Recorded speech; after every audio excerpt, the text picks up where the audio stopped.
My last video is not one I apologize for, nor one that I feel I have to. But my last video was also unlisted and just for friends. Friends on a Facebook page that had already heard about what else was going on in my life. This one is not. This one is an open letter to a father I know will never read it. Not full of citations and evidence, but a man speaking from the heart. A man who's been walking a healing road and realizing how long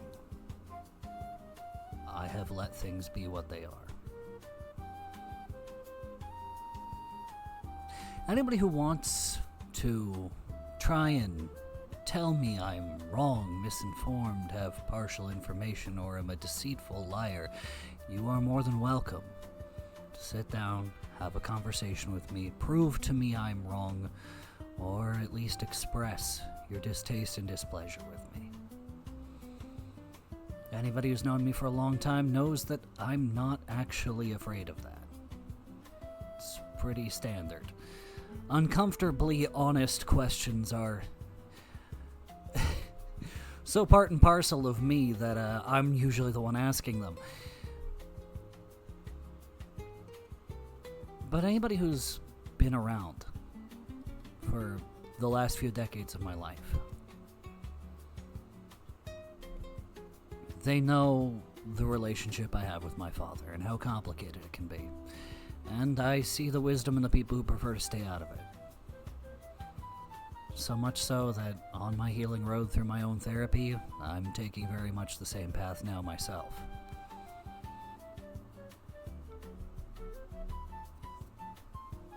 If you want to know how I'm doing, you can talk to me. Ask me how I am. I don't know, nor do I care what you've heard about me. I shared what I had evidence for. And I did so not because I wanted to start anything, but because I felt the information I shared was what people had a right to know. Just as I still have a right to keep much of what I've been going through behind closed doors private. But I've been going through a lot of therapy. It's led to a lot of healing. And a part of that healing process is knowing when to let go. Because it doesn't matter what's said. It doesn't matter what people believe. Perception isn't reality. It's not even 9/10 of it. Perception is simply the angle through which we see. That's it. It can reveal some of reality, but it can never really truly expose us to all of it. That also means that someone who's trying to control our perception can only control our reality as much as we stop looking past it.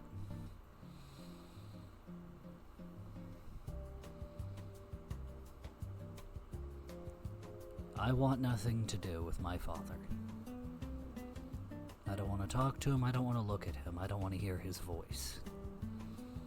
Not because I hold resentment and bitterness. No, I'm far too far down the road of healing for that one. It's because I want to continue to honor him. The man who raised me is not the man who currently occupies that place. The man who raised me would be sickened by the man he's become, but that's something that my dad has to live with, not me. My obligation, if I wish to honor my father, is to honor the lessons that he taught me.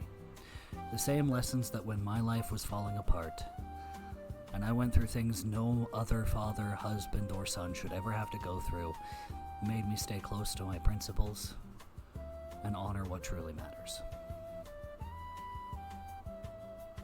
Whatever you think you know, whatever you think you've heard, you can believe it, I don't care. I'm not here to debate. I don't even want to talk about my father ever again. Let him live his life for whatever it's worth.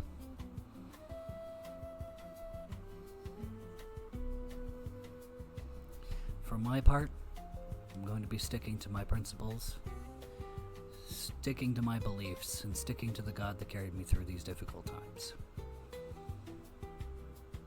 If you need to find out what kind of man I am, an honest conversation should be all the evidence you need. I'm not on social media much, but that's because I have a great many things I'm doing. I have a daughter I need to build a peaceful life for, whatever road that may take to get there. I don't have time for bickering or useless back and forth PR campaigns. If you want to believe my father, you're welcome to do so. If it keeps peace within your home, I wouldn't want to disturb anything. If you want to talk to me and find out what I have to say, I'm more than happy to share, but I'd rather just move on.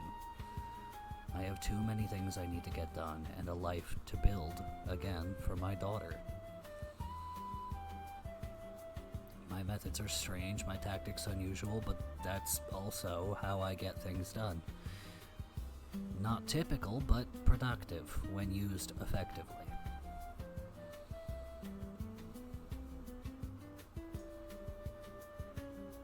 See, the truth wins by existing. I don't have to do anything. I have to prove myself. I don't have to do any of that. If I am who I say I am, it'll be obvious through how I talk and interact with people. I don't have to sit here and mourn for a life that was never going to come to pass.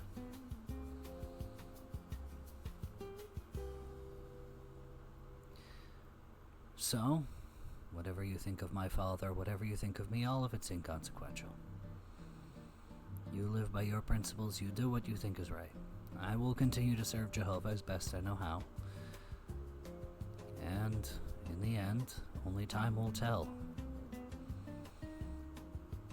Jehovah knows the truth, and that's all that matters.